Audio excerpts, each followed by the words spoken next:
Selamat pagi jemaat GKSIA Kota Bengkulu dan jemaat Tuhan di mana saja berada. Terima kasih kepada Tuhan karena pada pagi hari ini kita masih dikuatkan, diberikan kesehatan kembali. Walaupun dalam menghadapi COVID-19 di negara kita, khususnya di Bengkulu ini, tetapi kita masih diberikan perlindungan dari Tuhan Yesus. Bapak Ibu, kita akan memulai ibadah kita pada pagi hari ini. Kita menaikkan pujian, Yesus kekasih jiwaku.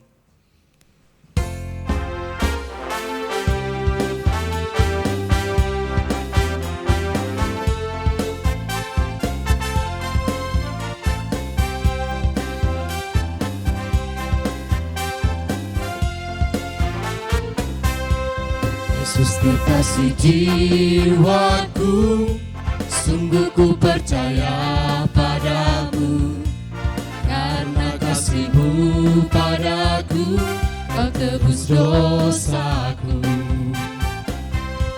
Dari terbitnya matahari dan sampai terbenamnya, ku angkat lagu pujian, tinggikan nama-Mu. Dengan gendang ku puji dengan kecapi. Oh, ku bernyanyi, haleluya, Yesus kekasihku.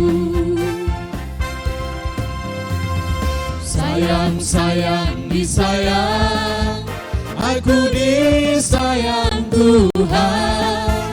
Aku diangkat jadi anaknya, aku disayang Tuhan. Glory, glory, glory, haleluya. Glory, glory, glory, puji Tuhan. Glory, glory, glory, haleluya. Glory, glory, glory, puji Tuhan. Kita nyanyikan sekali lagi lagu ini.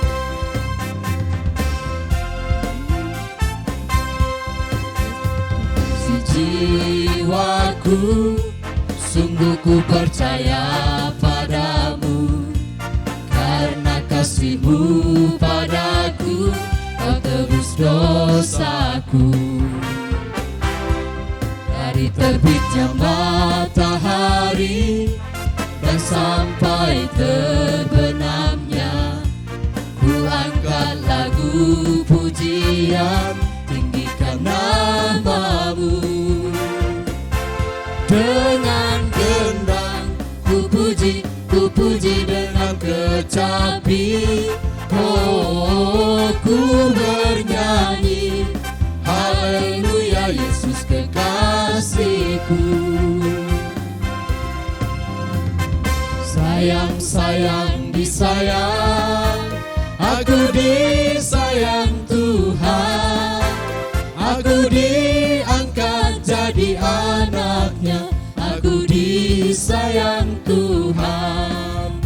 Glory, glory, glory, haleluya. Glory, glory, glory, puji Tuhan. Glory, glory, glory, haleluya. Glory, glory, glory, puji Tuhan. Bapak Ibu yang kekasih dalam Tuhan Yesus Kristus, kita akan mempersiapkan hati kita untuk beribadah pada pagi hari ini. Kita akan memasuki saat teduh. Masing-masing berdoa kepada Tuhan, mengakui dosa-dosa kita, baik yang kita lakukan melalui perbuatan, tingkah laku, dan kata-kata. Kita mohon ampun kepada Tuhan. Sebagai pembimbing kita dalam bersaat teduh pada pagi hari ini, saya akan membacakan satu ayat firman Tuhan dalam Mazmur pasal 86 ayat yang kelima.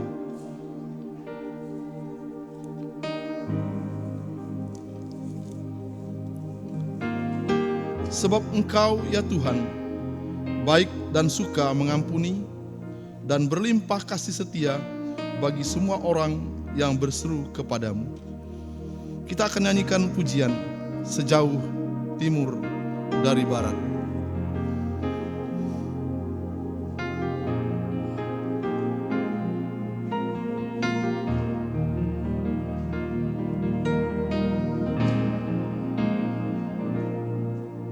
Sejauh timur dari barat, Engkau membuang dosaku.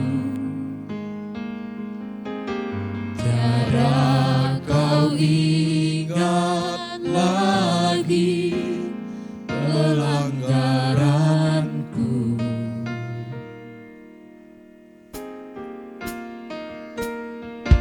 Jauh ke dalam tubir laut, Kau melemparkan dosaku.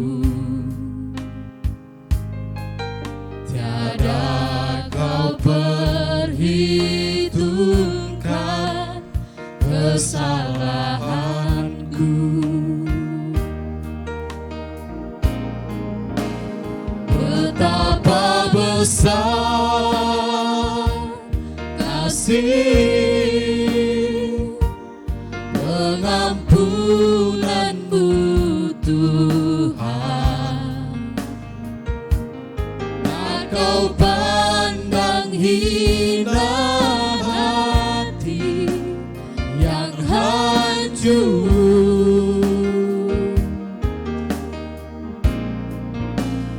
Ku berterima kasih kepadamu ya Tuhan. Pengampunan yang Kau beri, pulihkanku. Betapa besar kasih dan pengampunan-Mu. Betapa besar kasih pengampunan-Mu, Tuhan. Tak Kau pandang hina hati yang hancur.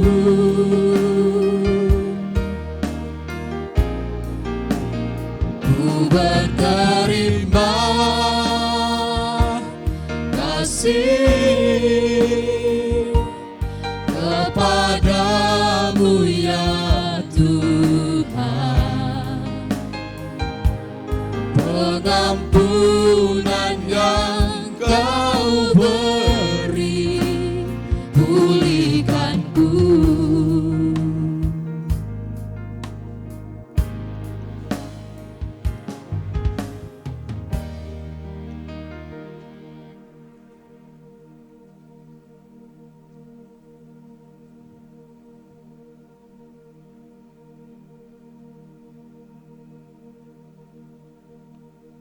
Amin. Bapak Ibu, kita akan memulai ibadah kita. Kita nyanyikan Muliakan Allah Bapa, ayat yang pertama dan kedua. Nanti di ayat yang kedua, Bapak Ibu diajak untuk bangkit berdiri.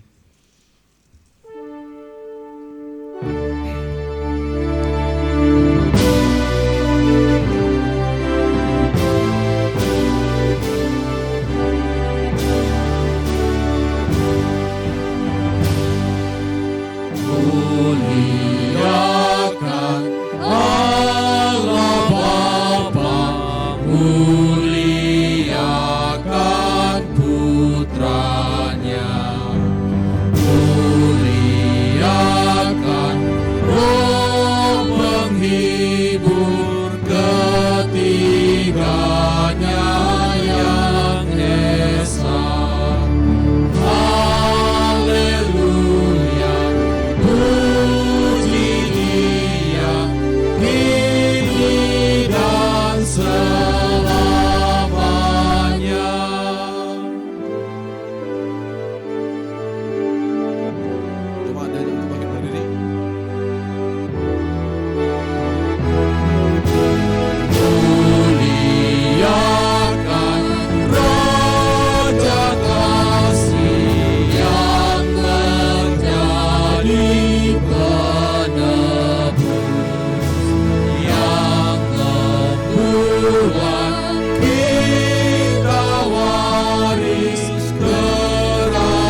kiranya kasih karunia dari Allah Bapa di sorga, cinta dan kasih sayang dari Yesus Kristus, dan dalam pertolongan dengan kuat kuasa Roh Kudus, turun memberkati ibadah pada minggu pagi hari ini. Nats pembimbing terambil dari surat Yudas pasal pertama ayat 24-25, demikian firman Tuhan. Bagi Dia yang berkuasa menjaga, supaya jangan kamu tersandung, dan yang membawa kamu dengan tak bernoda dan penuh kegembiraan di hadapan kemuliaan-Nya, Allah yang Esa Juru Selamat kita oleh Yesus Kristus, Tuhan kita, bagi Dia adalah kemuliaan, kebesaran, kekuatan, dan kuasa sebelum segala abad dan sekarang dan sampai selama-lamanya. Mari kita berdoa. Bapa di surga, kami datang menaikkan pujian syukur dan terima kasih karena minggu pagi hari ini Tuhan sudah melawat kami dan sedang melawat kami.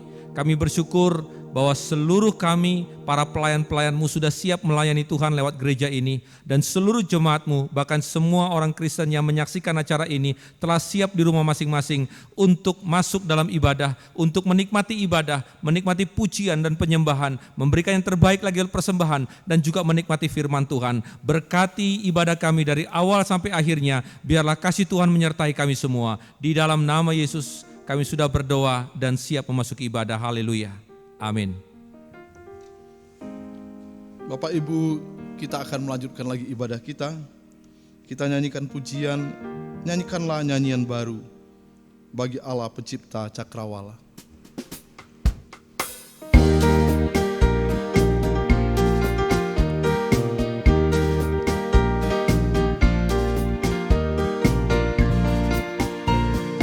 Nyanyikanlah nyanyian baru bagi Allah pencipta cakrawala. Segala serafim kerubin pujilah Dia, besarkanlah namanya. Bersorak-sorai bagi rajamu, bersorak-sorai bagi rajamu. Ayat yang kedua.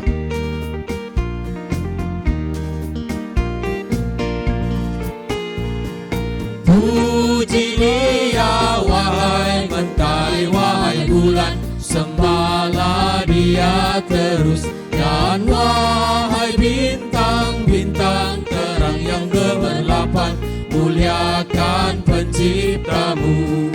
Bersorak-sorai bagi rajamu, bersorak-sorai bagi rajamu.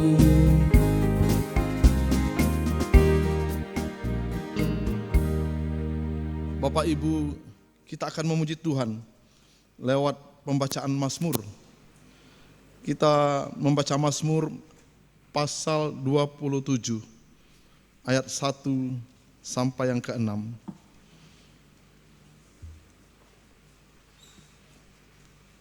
Kita nyanyikan, kita bacakan bersama-sama. Mazmur pasal 27 ayat 1 sampai 6. Saya akan bacakan prekopnya. Nanti Bapak Ibu jemaat langsung kita bersama-sama membacakan ayat 1 sampai yang ke-6. Mazmur pasal 27 ayat 1 sampai 6. Aman dalam perlindungan Allah. Mari kita bersama-sama. Dari Daud. Tuhan adalah terangku dan keselamatanku. Kepada siapakah aku takut? Tuhan adalah benteng hidupku. Terhadap siapakah aku harus gemetar? Ketika penjahat-penjahat menyerang aku untuk memakan dagingku, yakni semua lawanku dan musuhku, mereka sendirilah yang tergelincir dan jatuh. Sekalipun tentara berkemah mengepung aku, tidak takut hatiku. Sekalipun timbul peperangan melawan aku, dalam hal itu pun aku tetap percaya. Satu hal telah kuminta kepada Tuhan, itulah yang kuingini, diam di rumah Tuhan seumur hidupku, menyaksikan kemurahan Tuhan dan menikmati bait-Nya. Sebab Ia melindungi aku dalam pondok-Nya pada waktu bahaya. Ia menyembunyikan aku dalam persembunyian di kemah-Nya. Ia mengangkat aku ke atas gunung batu. Maka sekarang tegaklah kepalaku, mengatasi musuhku sekeliling aku. Dalam kemahnya aku mau mempersembahkan korban dengan sorak-sorai. Aku mau menyanyi dan bermazmur bagi Tuhan. Amin. Bersukacitalah, bersyukurlah bagi umat Tuhan yang membaca dan merenungkan firman Tuhan ini siang dan malam. Bapak Ibu jemaat, saya ajak untuk bangkit berdiri. Kita akan membacakan pengakuan iman rasuli. Kita akan membacakan bersama-sama. 1, 2, 3.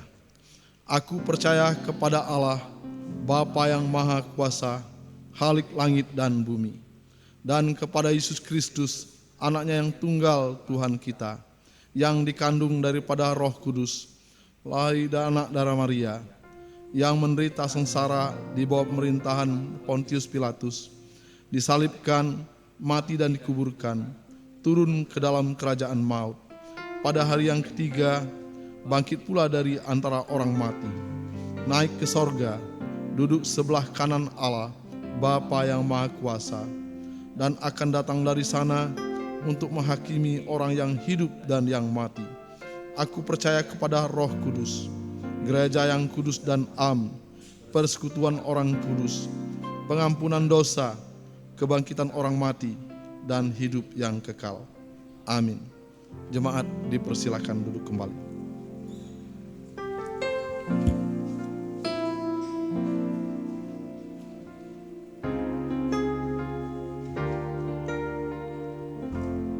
Bapak Ibu, kita akan berdoa syafaat. Kita mendoakan bangsa dan negara kita. Sebelum kita berdoa syafaat, kita nyanyikan pujian Kalaku Cari Damai.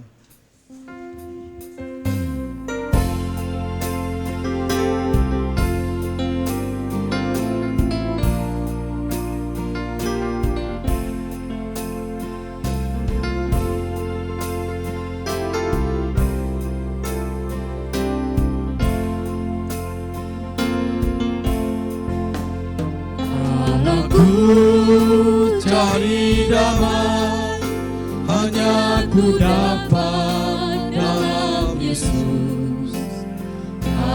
Aku cari ketenangan, hanya ku temui di dalam Yesus. Tak satu pun dapat menghiburku, tak seorang pun dapat menolongku. Yesus, jawaban hidupku.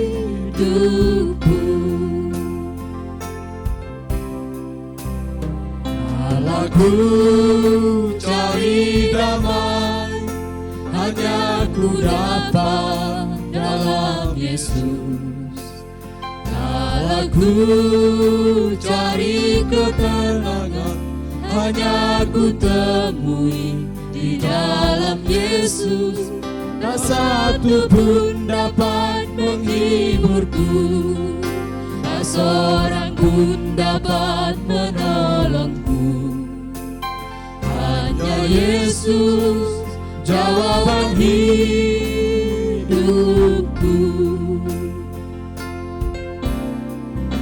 Bersama Dia hatiku damai, walau dalam lembah kekelaman.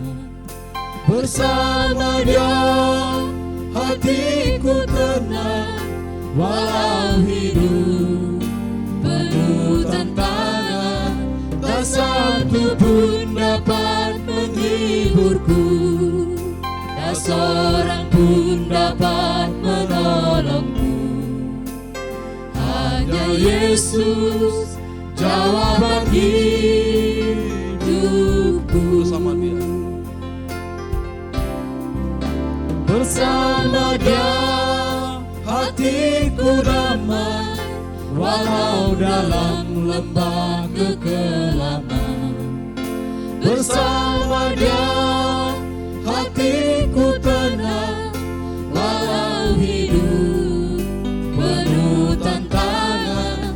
tak satu pun dapat menghiburku, tak seorang pun dapat menolongku. Hanya Yesus jawaban hidupku.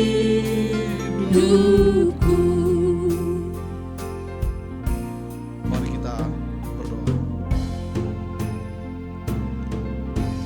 Tuhan Bapa yang mengasihi kami, terima kasih atas anugerah, berkat, dan kesehatan buat kami semua.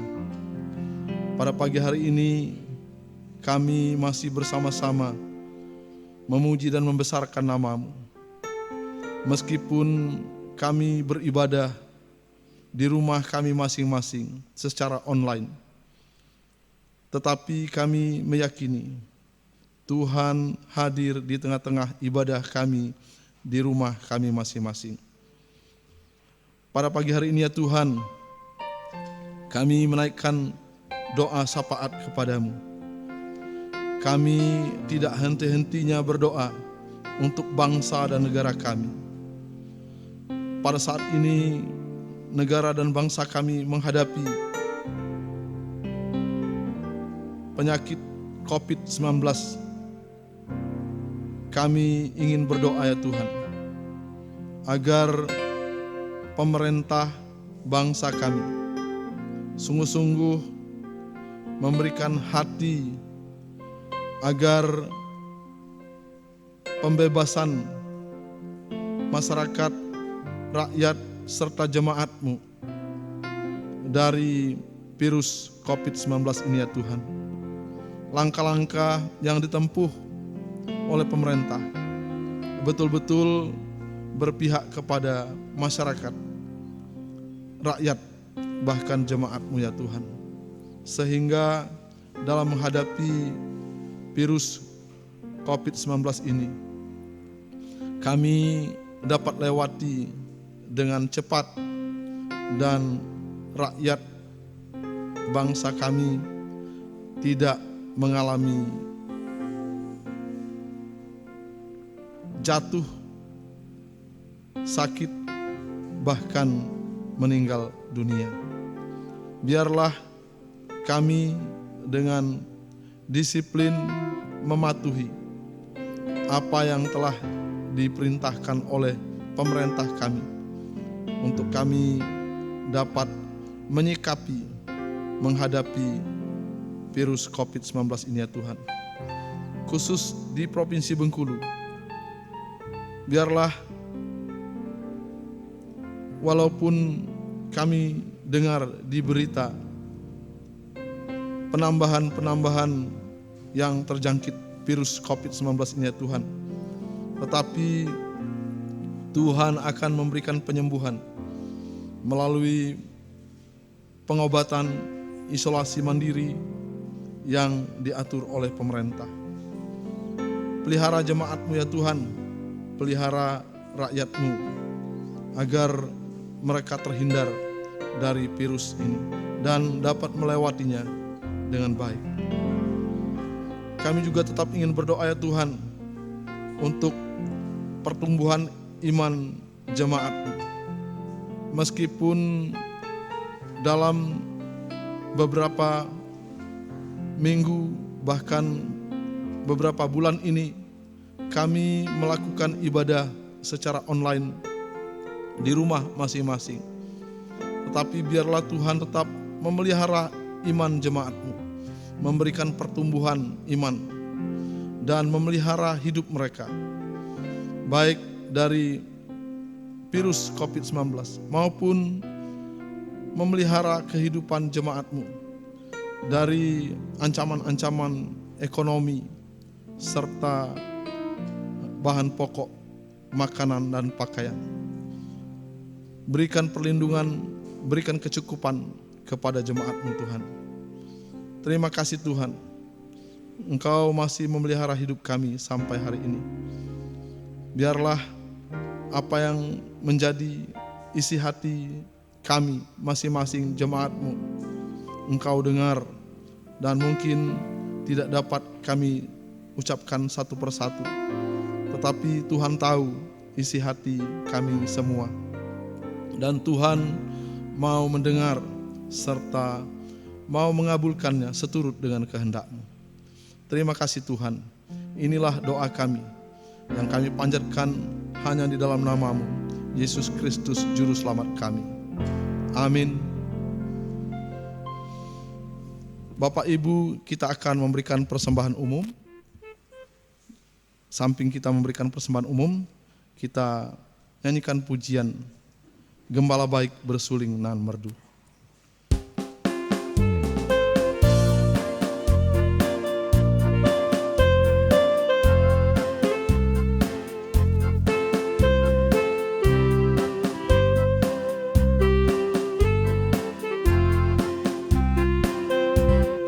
Gembala baik bersuling nan merdu,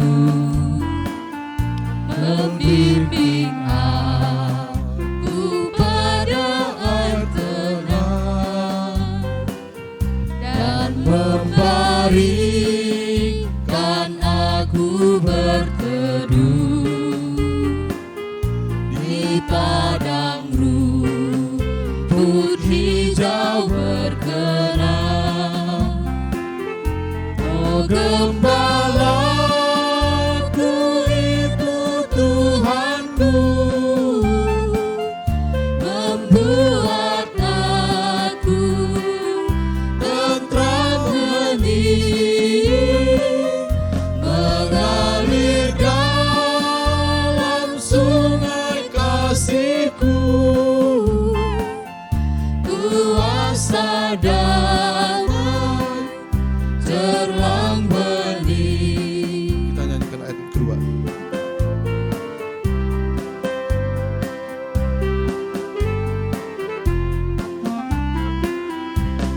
Kepada domba haus dan lesu,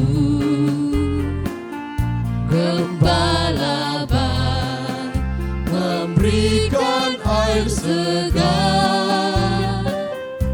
ke dalam hati haus dan sendu. Diberinya air hidup yang benar. Oh Gembalaku itu Tuhanku, membuat aku tentram hening, mengalir dalam sungai kasih-Ku, kuasa damai terang bening.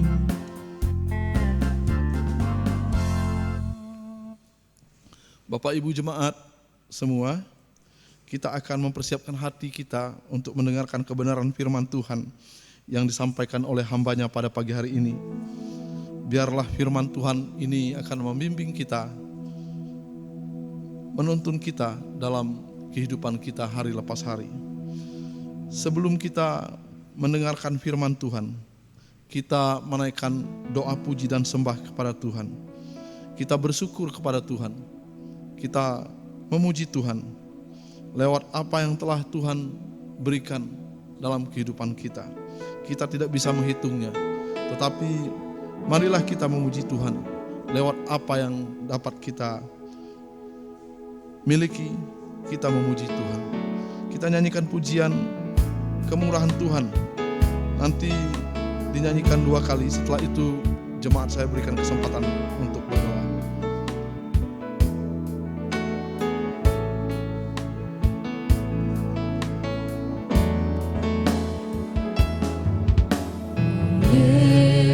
Karena kemurahan Tuhan, ku ada sampai hari ini. Oleh karena kebaikan Tuhan, janji-Mu terjadi bagiku. Ku sembah Kau Tuhan, ku mengangkat tanganku, selamanya Kau ajaib bagiku. Ku sembah Kau Tuhan, ku mengangkat wajahku, selamanya Kau hebat bagiku. Kita nyanyikan sekali lagi.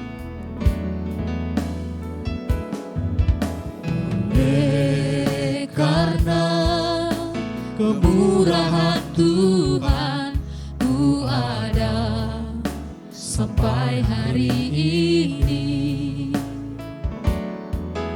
Oleh karena kebaikan Tuhan, janji-Mu terjadi bagiku. Ku sembah Kau Tuhan, ku mengangkat tanganku, selamanya Kau ajaib bagiku. Ku sembah Kau Tuhan, ku mengangkat wajahku, selamanya Kau hebat bagiku. Musik dan singer tetap menyanyikan lagu ini. Bapak Ibu jemaat semua, saya berikan kesempatan untuk berdoa, memuji Tuhan, menyembah Tuhan. Karena Dialah yang patut kita puji dan kita sembah. ku ada Kita tidak dapat menghitung kebaikan Tuhan kepada kita. Betapa besar kasih dan pengorbanannya kepada kita. kebaikan Kita ada sampai Tuhan, janji-Mu terjadi bagiku. Ku sembah Kau Tuhan, ku mengangkat tanganku, selamanya Kau ajaib bagiku. Ku sembah Kau Tuhan, ku mengangkat wajahku, selamanya Kau hebat bagiku. Kita nyanyikan sama-sama kembali. Ku sembah Kau Tuhan, mengangkat tangan. Ku sembah Kau Tuhan, ku mengangkat tanganku, selamanya Kau ajaib bagiku. Ku sembah Kau Tuhan, ku mengangkat wajahku, selamanya Kau hebat bagiku. Selamanya Kau hebat bagiku. Selamanya Kau hebat bagiku.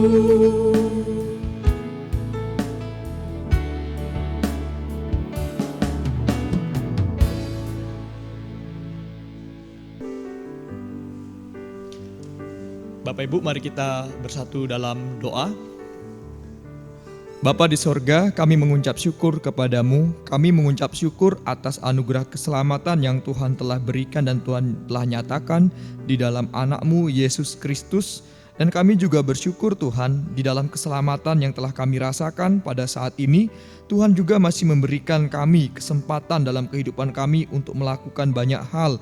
Bahkan Tuhan memberikan banyak talenta dan karunia dalam kehidupan kami untuk kami dapat menggunakannya untuk mempermuliakan nama Tuhan, baik dalam kehidupan hari lepas hari kami dalam pekerjaan, dalam keluarga, maupun juga di dalam kami berelasi dengan sesama kami. Terima kasih Tuhan, pada saat ini ada kebenaran firman-Mu yang akan kami kembali renungkan. Biarlah melalui kebenaran firman Tuhan, Engkau memberikan kami kekuatan, kesegaran, dan juga semangat. Terima kasih Tuhan Yesus, dalam nama-Mu kami sudah berdoa dan kami siap merenungkan kebenaran firman-Mu. Amin. Selamat pagi Bapak, Ibu, dan saudara-saudari. Baiklah, pada saat ini kita kembali akan merenungkan firman Tuhan. Secara khusus saya mengajak untuk kita bersama-sama membaca dalam kitab Keluaran pasal yang ke-13 ayat 17 sampai 22. Keluaran pasal 13 ayat 17 sampai 22. Saya akan membacakan firman Tuhan ini. Allah menuntun umatnya. Setelah Fir'aun membiarkan bangsa itu pergi, Allah tidak menuntun mereka melalui jalan ke negeri orang Filistin. Walaupun jalan ini yang paling dekat, sebab firman Allah, jangan-jangan bangsa itu menyesal apabila mereka menghadapi peperangan, sehingga mereka kembali ke Mesir.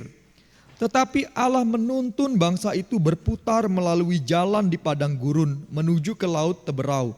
Dengan siap sedia berperang berjalanlah orang Israel dari tanah Mesir.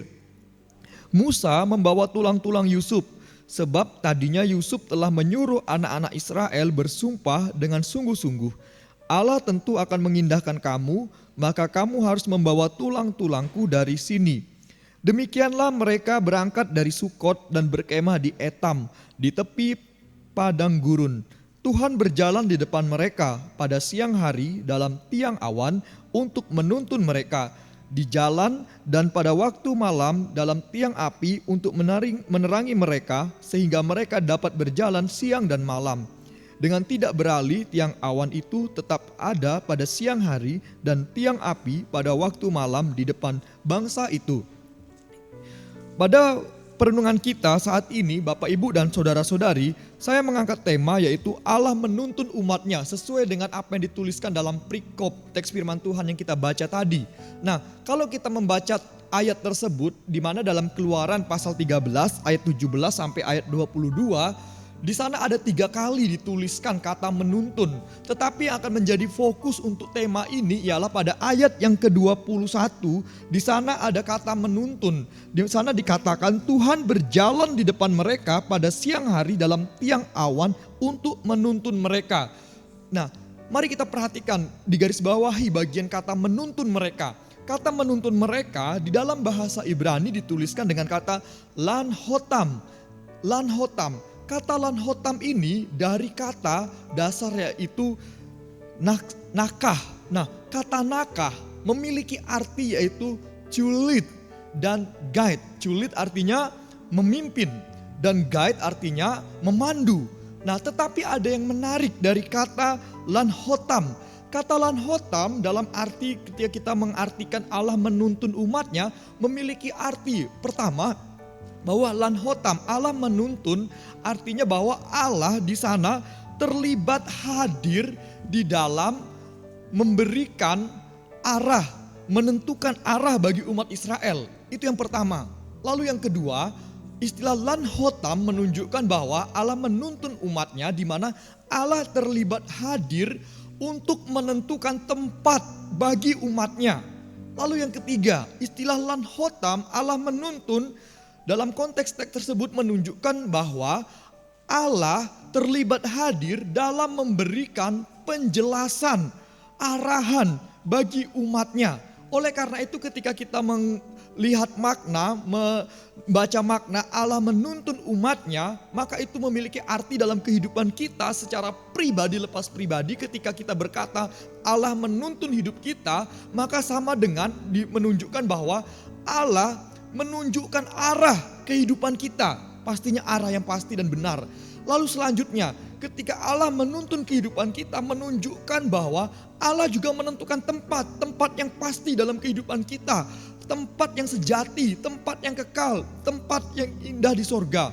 Nah, selanjutnya, ketika kita juga melihat tentang Allah menuntun umatnya dan menuntun kehidupan kita, menunjukkan juga bahwa Allah akan memberikan arahan-arahan, memberikan penjelasan di dalam kehidupan kita. Sehingga kita ketika dituntun oleh Tuhan, maka di situ Allah akan mengarahkan hidup kita sesuai dengan arah yang ditetapkan oleh Tuhan, sesuai dengan arah yang ditentukan oleh Tuhan. Nah, disinilah kita mengerti makna Allah menuntun umatnya. Namun dalam teks firman Tuhan kita akan merenungkan bagaimana Allah menunjukkan tuntunannya bagi umatnya. Bagaimana Allah menunjukkan tuntunannya bagi umatnya? Yang pertama, dalam perenungan ini ada 3 poin yang akan kita bahas. Ketika Allah memberikan tuntunan kepada umatnya, maka yang pertama ialah Allah memberikan perlindungan. Lalu yang kedua, ketika Allah menuntun umatnya, maka Allah akan menggenapi janjinya. Yang ketiga, ketika Allah menuntun umatnya, maka di situ juga Allah akan memimpin kehidupan umatnya. Nah, baiklah, mari kita sama-sama membahas satu persatu poin ini. Ketika Allah menuntun umatnya, maka yang pertama Allah memberikan perlindungan. Perhatikan baik-baik ayat 17 dan ayat 18, di sana menunjukkan bagaimana Allah memberikan keputusannya, memberikan ketetapannya kepada umat Israel. Bahwa umat Israel akan keluar dari Mesir, tetapi mengikuti sesuai dengan arah yang ditetapkan oleh Tuhan. Memang ada dua jalur yang bisa dilalui oleh umat Israel untuk menuju ke tanah Kanaan. Jalur pertama yaitu melalui jalur darat. Kalau kita melihat dalam peta di Alkitab, di sana ada wilayah Mesir dan wilayah Kanaan. Kalau melalui jalur darat, jalur tersebut akan melalui sebuah pinggiran pantai, dan di pinggiran pantai tersebut, di situ banyak terdapat kehidupan dan juga banyak bangsa-bangsa, terutama bangsa Filistin. Itu jalur darat.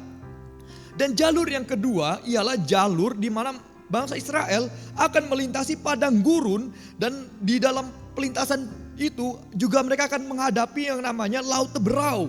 Nah, di padang gurun jalur ini adalah jalur yang sulit. Mengapa? Karena jarang ada kehidupan di padang gurun kecuali ada oasis di sana. Nah, tetapi secara manusia, memang secara geografis, jalur pertama itu jalur yang menguntungkan. Tetapi Allah memiliki inisiatif, Allah menetapkan arah kepada umat Israel untuk melindungi mereka. Melindungi dari apa? Melindungi dari peperangan, melindungi dari serangan-serangan musuh. Sehingga Allah menetapkan jalan yang harus ditempuh oleh umat Israel ialah jalur yang kedua, yaitu melalui padang gurun. Nah, di sini kita melihat bahwa dalam kehidupan kita sebagai manusia, kadang-kadang kita mungkin menilai jalur yang nyaman secara manusia, jalur yang mungkin itu memberikan keuntungan secara manusia, kita pasti akan memilih jalur yang demikian.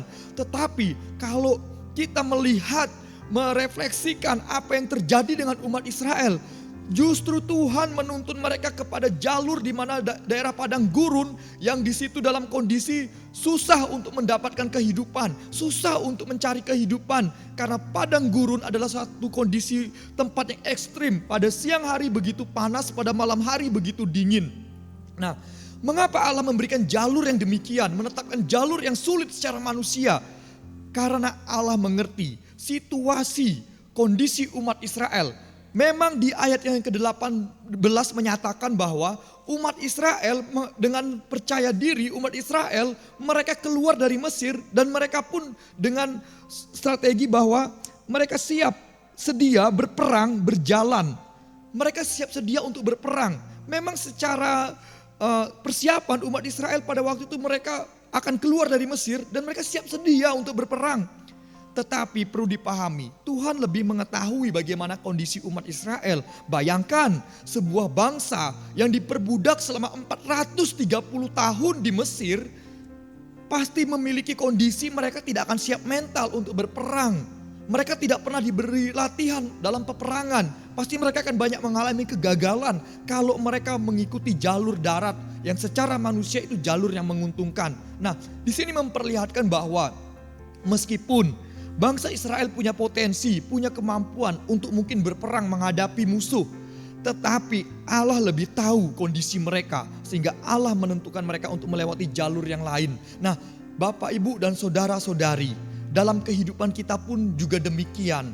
Kita pun juga kadang-kadang merasa bahwa di dalam diri kita punya potensi, punya kemampuan, punya power, punya daya yang kita nilai layak, dan bahwa kita nilai bahwa kemampuan, daya, dan power kita itu layak untuk digunakan sesuai dengan apa yang menjadi keinginan dan arah kita, sesuai dengan apa yang menjadi potensi dan kemampuan kita. Tetapi perhatikan dalam teks Alkitab, justru umat Israel yang merasa punya kemampuan, punya daya, punya power untuk berperang. Tapi Tuhan justru mengarahkan mereka, menuntun mereka. Ketika Tuhan menuntun mereka, justru potensi yang mereka miliki, yaitu mereka bisa berperang dan sebagainya, itu justru tidak terrealisasi.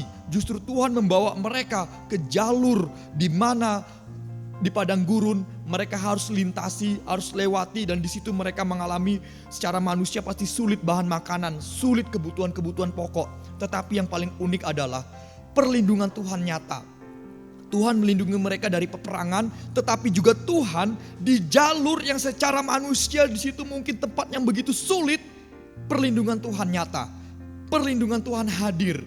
Nah, Bapak Ibu, kadang-kadang dalam kehidupan kita, potensi kita tidak terrealisasi sesuai dengan keinginan kita. Mungkin kita memiliki sebuah pengetahuan yang mungkin bisa direalisasikan sesuai dengan bidang kita. Mungkin kita punya jabatan yang bisa direalisasikan sesuai dengan keinginan kita. Tetapi kalau kita hidup dalam tuntunan Tuhan, tidak semua kadang-kadang potensi yang ada pada kita akan terarah sesuai dengan ego kita. Mungkin Tuhan akan mengarahkannya kepada hal yang lain. Nah, di sini yang perlu kita renungkan pada saat ini. Nah, selanjutnya kita juga bisa melihat belajar dari murid Tuhan Yesus.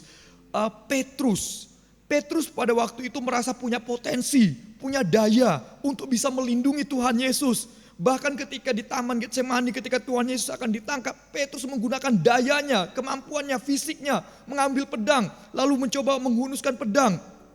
Dan merasa bahwa dia sedang membela Tuhan Yesus. Tetapi apa yang terjadi? Justru Tuhan Yesus melihat potensi yang ada pada Petrus jangan digunakan. Justru Yesus melarang Petrus menggunakan potensinya, yaitu gimana dia berpotensi bisa menggunakan fisiknya untuk melawan tentara yang datang pada waktu itu. Murid-murid yang ada mungkin bisa menggunakan fisiknya untuk mereka beradu fisik. Tetapi Tuhan Yesus tidak mengizinkan mereka untuk menggunakan fisik. Bahkan Tuhan Yesus menegur Petrus, sarungkan pedangmu. Nah, di sini kita melihat bahwa dalam kehidupan kita, mari hidup dalam tuntunan Tuhan. Artinya kadang kita harus menanggalkan ego kita. Tuhan tahu jalan yang terbaik dalam kehidupan kita. Meskipun secara manusia jalan tersebut adalah jalan yang kelihatannya sulit.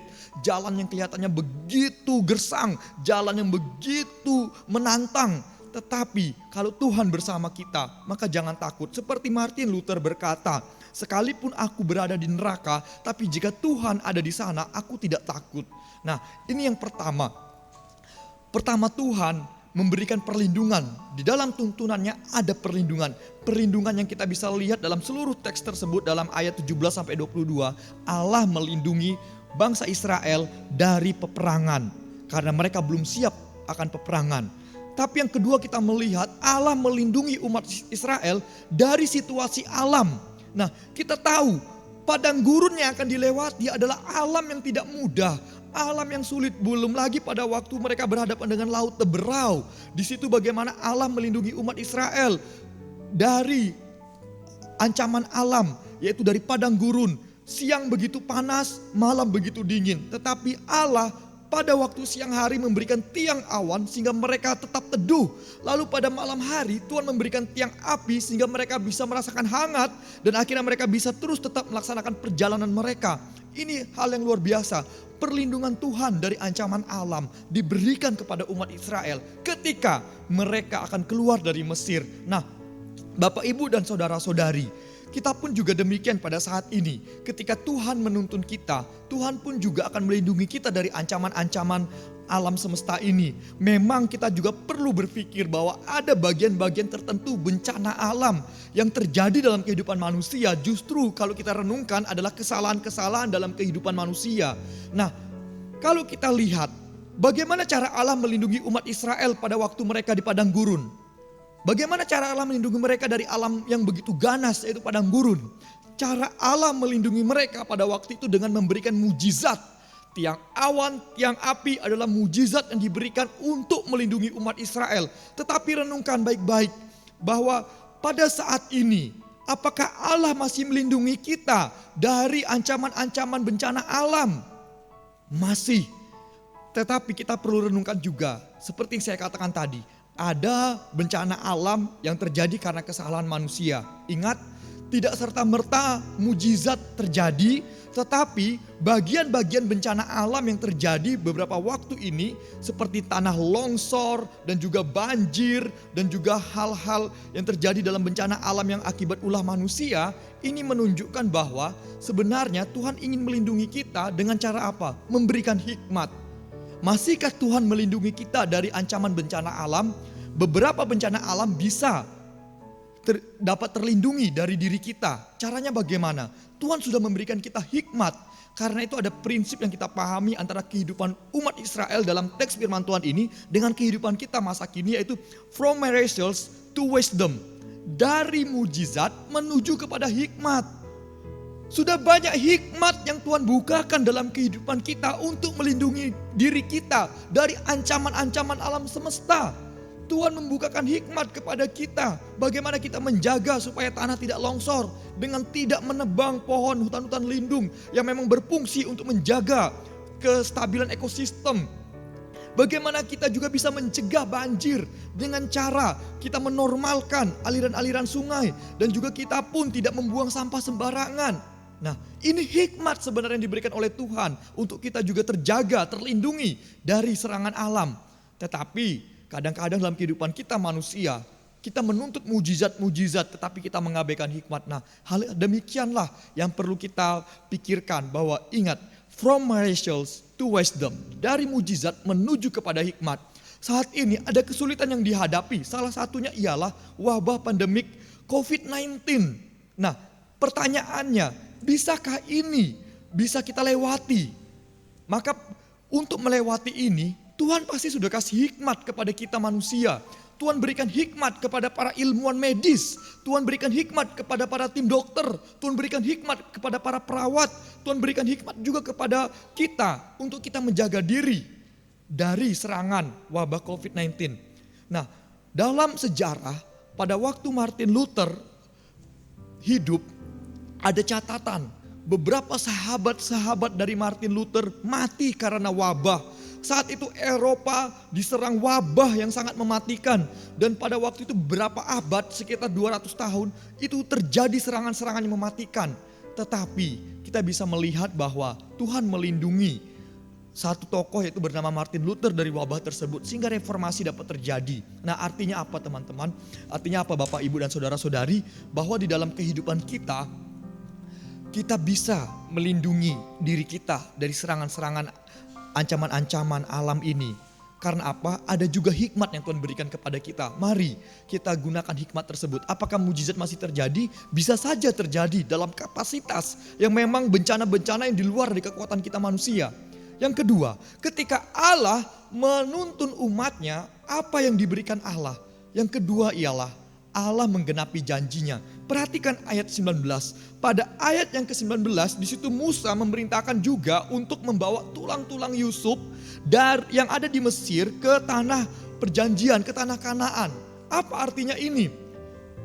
Tindakan yang dilakukan pemindahan tulang Yusuf ini bukan tradisi. Ingat baik-baik. Tindakan pemindahan tulang Yusuf ini dari tanah Mesir ke tanah perjanjian bukan tradisi. Tetapi tindakan ini dilakukan sebagai wujud realisasi janji. Perhatikan Keluaran pasal 50 ayat 24 dan 25. Di sana Yusuf punya iman bahwa umat Israel tidak akan selamanya di Mesir. Karena konteks waktu itu umat Israel berada di Mesir karena daerah Kanaan sedang dilanda kelaparan. Sedang mengalami kelaparan yang sangat hebat sehingga mereka berada di Mesir. Tetapi Yusuf punya iman. Tidak selamanya kalian akan ada di Mesir. Kalian akan kembali ke tanah perjanjian yang diberikan oleh Tuhan. Nah, wujud realisasi perjanjian tersebut, akhirnya Yusuf berkata kepada umat Israel dan saudara-saudaranya pada waktu sebelum dia meninggal, imanku akan terrealisasi dengan bukti bahwa tulangku ini akan dipindahkan ke tanah perjanjian. Nah, tapi pertanyaannya, berapa lama realisasi perjanjian itu terjadi? Umat Israel dicatat dalam Alkitab berada di Mesir selama 430 tahun. Itu artinya ada 4,3 abad mereka berada di Mesir. Bayangkan, janji dan iman seorang Yusuf baru terrealisasi setelah dia mati. Bahkan itu terrealisasi setelah 430 tahun. Begitu lamanya janji tersebut baru terrealisasi.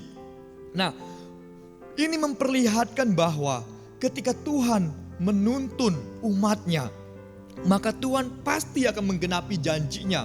Tetapi juga yang perlu diperhatikan dalam peristiwa tersebut ialah bukan berarti kita ketika Tuhan menggenapi janjinya, kita bersikap memaksa Tuhan supaya apa yang kita doakan harus terrealisasi. memaksa Tuhan supaya apa yang kita kehendaki jadi saat ini. Bukan demikian, tapi belajar dari pengalaman Yusuf.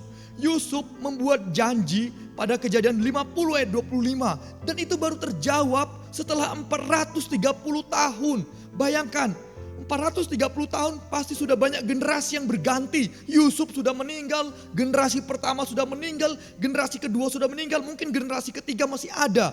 Sampai generasi keempat yang akhirnya merasakan penggenapan janji dan perealisasian iman dari Yusuf bahwa mereka akan kembali ke tanah Kanaan.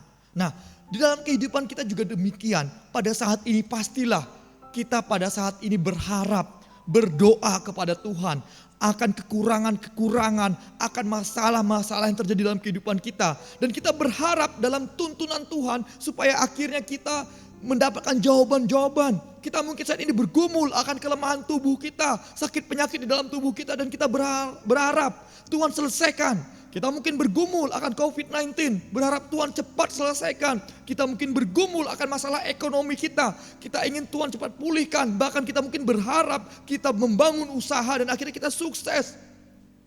Mungkin kita berdoa demikian dan kita mungkin berharap itu segera terrealisasi dalam kehidupan kita. Tapi belajar dari pengalaman Yusuf. Yusuf beriman bahwa umat Israel, bahwa saudara-saudaranya, keturunannya akan kembali ke tanah perjanjian. Tapi itu baru terjauh 430 tahun. Bagaimana dengan kita? Mungkin di sini ada yang bergumul masalah ekonomi. Kenapa sepanjang hidup keluargaku selalu miskin? Ekonomiku tidak pernah meningkat. Kita mungkin bergumul, bahkan mungkin ada pengalaman sampai matinya mungkin generasi orang tua kita, ekonomi belum pulih juga. Tetapi jangan kecewa, ingat ketika Tuhan menuntut ada bagian penting yang perlu kita pikirkan. Bukan kepada realisasi janjinya, bukan kepada janji itu jadi atau tidak. Tapi prinsip yang perlu kita ambil dari peristiwa Yusuf ketika dia berjanji dan baru tergenapi 430 tahun ialah bagaimana di dalam menanti realisasi janji tersebut ada kesabaran, ada ketangguhan, ada iman yang diberikan oleh Tuhan untuk kita menghadapi, menanti penggenapan janji tersebut. Nah, ini yang paling penting. Jadi intinya ialah adakah pada saat ini Bapak Ibu dan saudara-saudari kesabaran di dalam hati kita untuk menanti jawaban doa daripada Tuhan. Itu yang paling penting. Yang paling penting itu bukan terjawab atau tidaknya doa tersebut. Yang paling penting di tengah-tengah menanti tersebut, ada gak kesabaran kita? Lalu yang selanjutnya, di dalam menanti janji Tuhan tersebut, adakah iman tersebut? Adakah iman kita kepada Tuhan? Bertahankah kita beriman kepada Tuhan? Nah, ini yang paling penting. Bukan pada janji itu jadi tergenapi atau tidak. Tapi proses menanti janji itu juga paling penting. Karena disitulah kesabaran iman. Iman di dalam menanti janji Tuhan. Inilah yang paling penting, kunci penting dalam kehidupan kita. Pada saat ini, pasti semua orang percaya, orang Kristen di berbagai tempat beriman bahwa COVID-19 akan selesai. Tapi ingat, jangan pernah ketika kita akhirnya beriman, berdoa, memaksa, menuntut semua bakal selesai dalam 1 minggu, semua selesai dalam 1 bulan. Tidak, disinilah kita mengutamakan kesabaran, mengutamakan iman, pengharapan di dalam hidup kita. Sehingga ketika Tuhan menuntun kita, Tuhan akan menuntun kita kepada kesabaran. Ketika Tuhan menuntun kita, Tuhan akan memberikan kita iman yang di dalamnya ada pengharapan. Yang ketiga, ketika Tuhan menuntun umatnya, maka apa yang terjadi dengan umat Israel? Ketika Tuhan menuntun umatnya, yang terjadi dengan umat Israel ialah Tuhan memberikan pimpinan. Tuhan memberikan pimpinan. Kita bisa melihat di ayat yang ke-21. Di sana dikatakan, Tuhan berjalan di depan mereka. Tuhan berjalan di depan mereka. Dalam bahasa Ibrani ini dikatakan Yahweh Holek Lipnehem. Yahweh Holek Lipnehem. Artinya apa? Yahweh, God, Holek, when, berjalan. Lipnehem, menunjukkan before them, sebelum mereka. Jadi Lipnehem ini memiliki arti wajah. Artinya apa? ketika Tuhan menuntun umatnya Israel, maka di situ Tuhan juga berjalan di depannya, artinya Tuhan ada di depan. Dan itu nyata dalam kehidupan umat Israel. Nah, dalam kehidupan kita, ketika Tuhan menuntun hidup kita, maka Tuhan berjalan di depan kita. Nah, pertanyaannya sekarang, bagaimana realisasi janji Tuhan? Ketika Tuhan berjalan di depan kita, apa puncak dari penggenapannya? Puncak dari penggenapannya ketika Tuhan berjalan di depan kita ialah di dalam Yesus Kristus, yaitu penggenapan akan keselamatan. Kalau kita melihat dalam konsep keselamatan, ini sama. Di mana di dalam keselamatan, Yesus yang ada di depan kita. Yesus di depan kita menjadi pembela kita. Yesus di depan kita yang membenarkan kita dari hukuman, dari penghakiman Bapa di sorga. Orang-orang yang dipilih di dalam keselamatan di dalam Yesus Kristus, maka orang-orang tersebut sejatinya Yesus di depan mereka membela mereka. Yesus di depan mereka membenarkan mereka. Oleh karena itu Bapak, Ibu, dan saudara-saudari, tuntunan Tuhan dalam kehidupan kita akan dinyatakan dengan Tuhan memimpin hidup kita. Dan pimpinan Tuhan harus kita mengerti sejatinya ialah memimpin ke dalam keselamatan. Ini poin yang harus kita ingat. Tuhan sejatinya memimpin kita ke dalam keselamatan. Meskipun ada mungkin yang berharap, kalau Tuhan pimpin saya, kenapa Tuhan membiarkan saya miskin?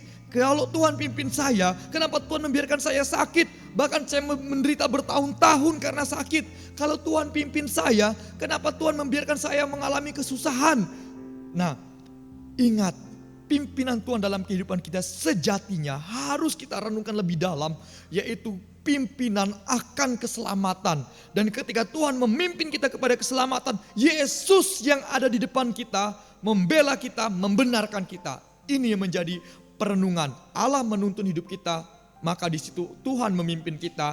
Kalau Tuhan memimpin kita, Tuhan membela kita, Tuhan membenarkan kita, dan disinilah pimpinan Tuhan yang sejati membawa hidup kita kepada kehidupan yang kekal di sorga. Selanjutnya, dari ketiga poin ini, maka kita merenungkan, ini adalah bagian penutup yang akan saya sampaikan, bahwa ketika Allah menuntun umatnya, maka ingat, ada perlindungan yang Tuhan berikan. Ketika Allah menuntun umatnya, maka ada penggenapan janji Tuhan. Ketika Tuhan menuntun umatnya, maka Tuhan memimpin kehidupan kita. Bagaimana caranya Tuhan akhirnya menuntun umatnya? Bagaimana realisasi pada masa kini Tuhan menuntun umatnya, menuntun orang percaya? Yang pertama, Tuhan menuntun orang percaya melalui firman-Nya.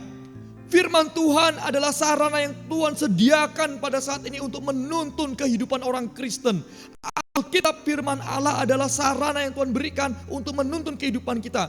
2 Timotius 3 ayat 16 di sana sangat jelas mengatakan bahwa segala tulisan yang diilhamkan oleh Allah memang bermanfaat untuk mengajar, untuk menyatakan kesalahan, untuk memperbaiki kelakuan, dan untuk mendidik orang di dalam kebenaran. Mazmur 119 ayat 105. Firman-Mu adalah pelita bagi kakiku dan terang bagi jalanku. Jadi ingat Bapak, Ibu, dan saudara-saudari, Tuhan menuntun hidup kita, maka Tuhan memakai firman-Nya. Selanjutnya, Tuhan menuntun hidup kita, maka Tuhan juga memimpin kita dengan roh-Nya. Roh Kudus memimpin kehidupan manusia. Dalam Yohanes 16 ayat yang ke-8 menyatakan bahwa ketika Roh Kudus memimpin kehidupan orang percaya, maka orang percaya tersebut akan insaf akan dosa. Maka selain insaf akan dosa, Roh Kudus juga memimpin orang tersebut kepada kebenaran dan kesadaran akan penghakiman. Oleh karena itu, tuntunan Tuhan melalui firman Tuhan, dan firman Tuhan itu juga dikerjakan oleh Roh Kudus yang memimpin kehidupan kita untuk terarah kepada kebenaran. Dan yang terakhir, ketika Tuhan menuntun umatnya, menuntun kehidupan kita, Tuhan juga pakai alat. Dalam teks firman Tuhan kita bisa melihat Musa menjadi alat untuk menuntun, menjadi realisasi penuntunan umat Tuhan bagi umat Israel. Musa itu artinya apa? Dalam kehidupan kita pada saat ini, pasti ada Tuhan panggil orang-orang untuk menjadi hambanya, untuk mengarahkan, menuntun kehidupan orang percaya, menuntun gereja, agar akhirnya gereja boleh mengerti kebenaran firman Tuhan. Nah, Bapak, Ibu, dan saudara-saudari, dalam minggu penggembalaan ini saya pun juga kembali mengingatkan, memang benar Tuhan bisa menuntun orang percaya dengan memakai hamba Tuhan. pada saat ini, pada masa pandemi COVID-19, perkembangan penggunaan media sosial semakin meningkat. Bahkan dalam peningkatan penggunaan media sosial, kita dituntut lebih berhikmat. Berhikmat di dalam hal memilih berita, memilah berita, sehingga kita tidak terjebak di dalam sikap post-truth. Apa itu post-truth? Post-truth itu adalah sikap manusia yang melike, mendukung tanpa tahu isinya apa. Nah, pernahkah kita melakukan hal demikian? Ketika kita ada berita baru lihat judulnya langsung kita emosi. Judulnya mungkin padahal isinya berbeda. Kita kadang-kadang terlibat dalam sikap post-truth. Tanpa tahu isinya, kita langsung membuat komentar suka, komentar marah, komentar dan sebagainya. Tanpa tahu isinya. Ini adalah sikap post-truth. Sehingga pada saat ini, kita pun juga diingatkan. Memang Tuhan memakai hamba Tuhan untuk memimpin orang percaya.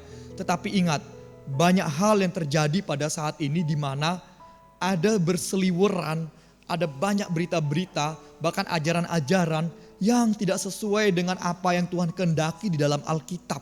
Ini perlu kita hati-hati. Contoh, ada gerakan gereja Tuhan yang Maha Kuasa. Mereka membuat sebuah ajaran yang mengatakan Yesus sudah datang dan itu terrealisasi di Hong Kong, di Tiongkok. Ini ajaran yang dalam kategori mengajarkan Yesus yang lain. Kalau mengajarkan Yesus yang lain, ini dalam kategori masuk sesat. Karena itu Bapak Ibu, saudara-saudari Jemaat GKSY Kota Bengkulu berhati-hati dengan kelompok ajaran ini. Lalu juga ada yang mengajarkan bahwa Allah yang diimani itu bukan Allah Tritunggal. Ada kelompok yang mengajarkan Dwi Tunggal. Ini pun juga kita harus hati-hati. Allah yang kita imani adalah Allah Tritunggal. Di mana dalam konsep Allah Tritunggal itu ialah satu Allah, esensi Allah yang di dalam 3 pribadi. Jadi ada 3 pribadi di dalam satu esensi, yaitu Allah. Nah, ini harus kita pegang baik-baik. Lalu juga ada juga berseliweran ajaran yang mengaku bahwa dirinya adalah Rasul Paulus II. Ini pun juga kita harus hati-hati. Oleh karena itu saya kembali mengajak kita di masa-masa ini akan banyak dibanjiri informasi, bahkan ajaran-ajaran dalam konteks kekristenan. Tetapi mari kita bisa memilih dan memilah. Jika ada yang diragukan dalam ajaran Kristen, mari Tuhan memakai hamba Tuhan, pendeta di gereja yang ada untuk bisa menuntun kita kepada pengertian yang benar. Demikian perenungan firman Tuhan pada pagi ini. Kita bersatu dalam doa. Tuhan, terima kasih untuk firman-Mu pada saat ini. Dalam firman Tuhan pada saat ini Engkau mengingatkan kami bahwa Engkau menuntun kehidupan kami. Penuntunan-Mu merupakan pemeliharaan-Mu dalam kehidupan kami. Terima kasih Tuhan jika hingga saat ini Engkau masih melindungi kami. Terima kasih Tuhan jika hingga saat ini Engkau masih menanamkan janji-Mu di dalam kehidupan kami melalui firman Tuhan. Terima kasih Tuhan jika hingga saat ini Engkau masih memimpin kehidupan kami. Baik itu melalui Alkitab firman Allah dan Roh Kudus-Mu terus memberikan kami kekuatan, pengharapan. Dan bahkan Engkau juga memimpin kami, menuntun kami melalui para hamba-hamba Tuhan yang Kau percayakan untuk melayani. Terima kasih Bapa di sorga, biarlah melalui berkat firman Tuhan nama-Mu dipermuliakan. Dalam nama Tuhan Yesus kami sudah berdoa. Amin.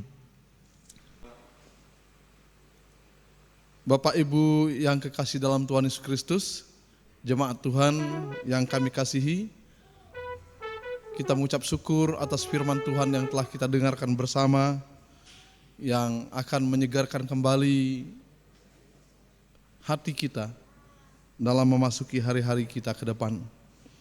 Tiba saatnya kita akan memberikan persembahan pembangunan.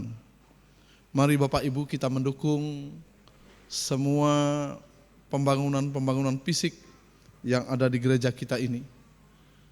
Melalui persembahan kita, maka gereja kita tetap kuat dan semakin maju ke depan, karena jemaat Tuhan semakin hari semakin rela untuk memberi kepada Tuhan. Sebelum kita memberikan persembahan pembangunan ini, saya akan membacakan sebuah ayat firman Tuhan dalam 1 Tawarik 16 ayat yang ke-29. Berbunyi demikian, Berilah kepada Tuhan kemuliaan namanya. Bawalah persembahan dan masuklah menghadap Dia. Sujudlah menyembah kepada Tuhan dengan berhiaskan kekudusan. Mari kita memberikan persembahan sambil persembahan dijalankan. Kita menyanyikan pujian, di sini aku bawa Tuhan.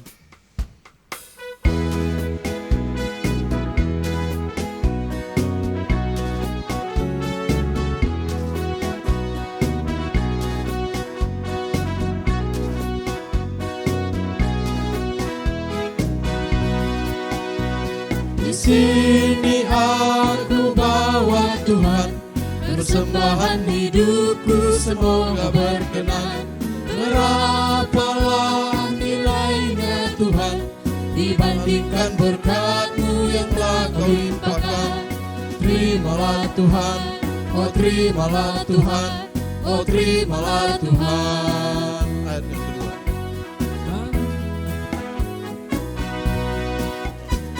Tanganku yang kecil ya Tuhan, belum mencari makan sendiri ya Tuhan.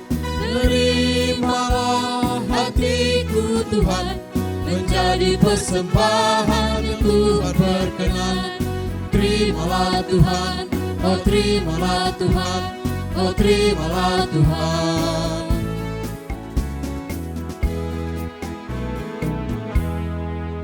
Mari kita berdoa. Terima kasih Tuhan atas berkat-berkat-Mu setiap hari kami rasakan. Dan pada saat ini, pada pagi hari ini, kami memberikan kembali persembahan kami sebagai ungkapan syukur kami karena Engkau telah memberkati hidup kami. Biarlah persembahan ini ya Tuhan dapat dipakai untuk kegiatan-kegiatan pembangunan di gereja kami ini. Kami tetap ingin berdoa untuk jemaat-Mu yang telah memberi.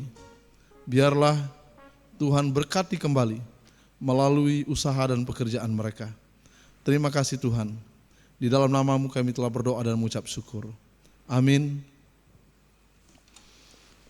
Bapak Ibu yang kekasih dalam Tuhan Yesus Kristus, sebagai warta pelayanan kita pada pagi hari ini, yang pertama kami menyampaikan selamat hari Minggu. Tuhan Yesus memberkati kita.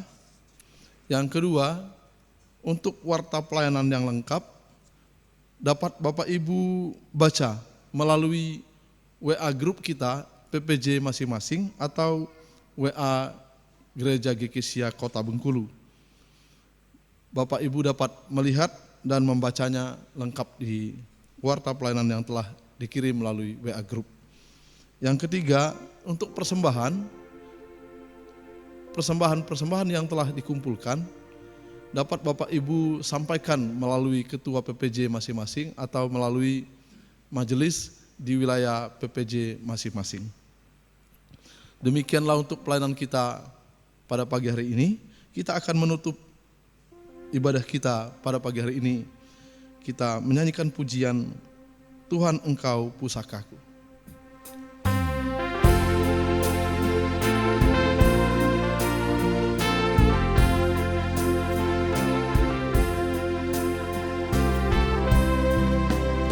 Tuhan Engkau pusakaku yang berharga bagiku. Kuatkan saya selalu berjalan di samping-Mu, berjalan serta-Mu, berjalan serta-Mu. Itu saja harapanku, dapat hidup serta-Mu. Jemaat semua saya ajak untuk bangkit berdiri. Ku tak minta harta dunia, barang yang nanti musnah. Tuhan hanya anugerah-Mu, itu cukup bagiku. Berjalan serta-Mu, berjalan sertamu. Itu saja harapanku, dapat hidup sertamu. Mari jemaat kita satukan hati dalam doa pastoral. Terima kasih Tuhan untuk ibadah pada minggu pagi hari ini. Bahkan kami bersyukur untuk kebenaran firman yang sudah ditabur oleh hamba-Mu Bapak Made Nopen Supriyadi. Terima kasih atas pertolongan Tuhan sehingga kebenaran firman-Mu boleh kembali terus mengingatkan kami akan campur tangan-Mu terhadap umat Israel dan campur tangan-Mu kepada umat-Mu sampai hari ini. Kami bersyukur Tuhan, dan biarlah Engkau terus akan kuatkan kami berdasarkan firman Tuhan di masa-masa pandemi COVID-19. Kami juga berdoa untuk hamba-Mu Bapak Made yang telah menabur firman, Engkau berkati dan terus berikan hikmat dan kesehatan, baik juga istri dan anak mereka.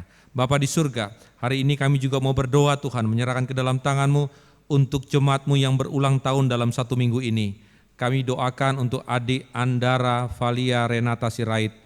Kami berdoa untuk Ibu Maria Magdalena, untuk Saudara Kelvin Mayvaldi. Demikian juga kami berdoa untuk Ibu Krishna Lewita Sarumpait. Demikian juga untuk Desi Simarmata. Dan kami doakan juga untuk Ibu Melinda Arianti Sanda. Dan beberapa jemaat-Mu yang berulang tahun, namun mereka juga mungkin belum tercatat. Tangan Tuhanlah yang memberkati dan memberikan mereka panjang umur, kekuatan dan kesehatan dari Tuhan. Terima kasih Bapa di surga. Hari ini kami juga mau berdoa, menyerahkan ke dalam tangan-Mu untuk rencana seluruh jemaat-Mu dalam minggu ini. Mereka yang akan lakukan pekerjaan mereka masing-masing, baik sebagai aparat TNI Polri, bahkan juga mereka yang bekerja di swasta, mereka yang bekerja sebagai ASN, mereka yang bekerja sebagai pedagang, mereka yang bekerja sebagai buruh, mereka yang bekerja juga sebagai petani, sebagai pekebun, dan lain sebagainya. Tuhan, berkati pekerjaan jemaat-Mu supaya ada berkat yang mereka boleh rasakan sepanjang minggu ini dan sepanjang bulan ini. Kami juga berdoa, lindungi jemaat-Mu dalam pekerjaan supaya mereka tidak terpapar dengan virus COVID-19, tapi mereka akan dijaga, dilindungi, dibungkus dengan darah Yesus, sehingga jemaat-Mu akan tetap seperti biasa bekerja dan Tuhan selalu akan menyertai tubuh mereka.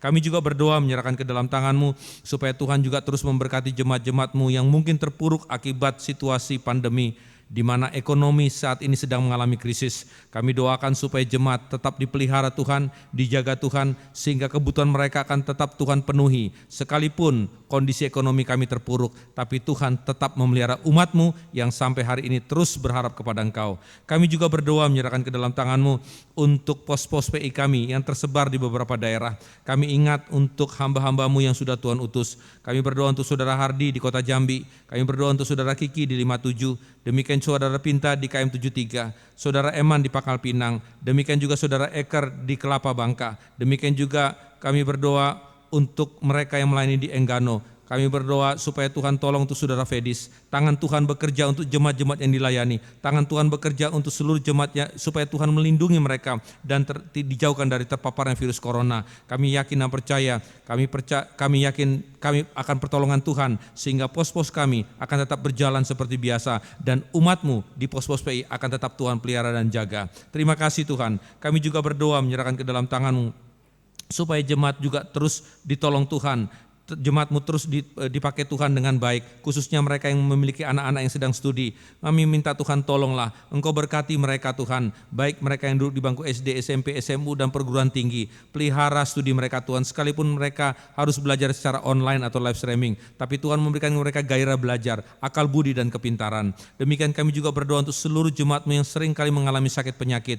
Tuhan kasih mereka, jamah tubuh mereka, supaya mereka juga mendapatkan kesembuhan dari Tuhan. Hari ini juga Bapa, lawat seluruh jemaat-Mu Tuhan di rumah-rumah, mereka yang mengalami sakit dalam tubuh mereka, kasihani dan jamah tubuh mereka dan berikan mereka kesembuhan dan kesegaran dalam tubuh mereka. Terima kasih Tuhan, terima kasih. Demikian seluruh jemaat-Mu yang telah memberikan persembahan perpuluhan, yang telah memberikan persembahan ucapan syukur dan juga memberikan persembahan janji iman misi, janji iman pembangunan, dan juga pelayanan untuk persembahan diakonia. Kami percaya seluruh tangan-tangan jemaat yang telah memberikan persembahan, Tuhan berkati berlipat kali ganda. Inilah doa kami sudah serahkan ke dalam tangan-Mu di dalam nama Yesus Kristus yang telah mengajar kami doa Bapa kami.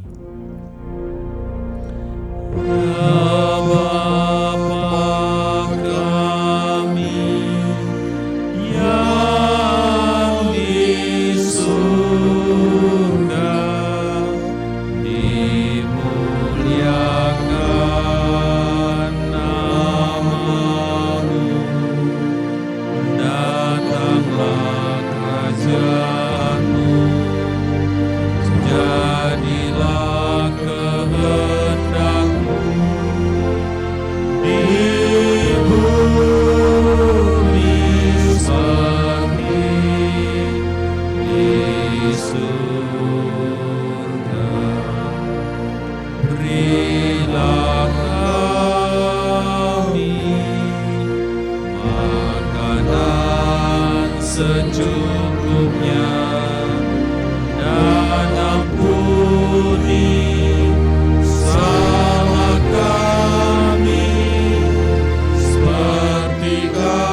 sesama. Jangan membawa kami kena coba, tapi lepaskanlah dari yang jahat. Karena Engkau yang punya kuasa, kerajaan, kemuliaan selamanya.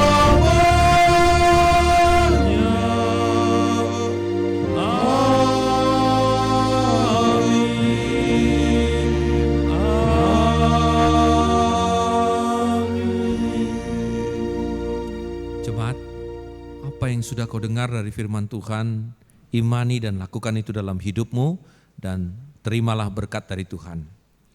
Tuhan memberkati engkau dan melindungi engkau. Tuhan menyinari engkau dengan wajah-Nya dan memberi engkau kasih karunia. Tuhan menghadapkan wajah-Nya kepadamu dan memberi engkau damai sejahtera mulai hari ini sampai selama-lamanya. Amin.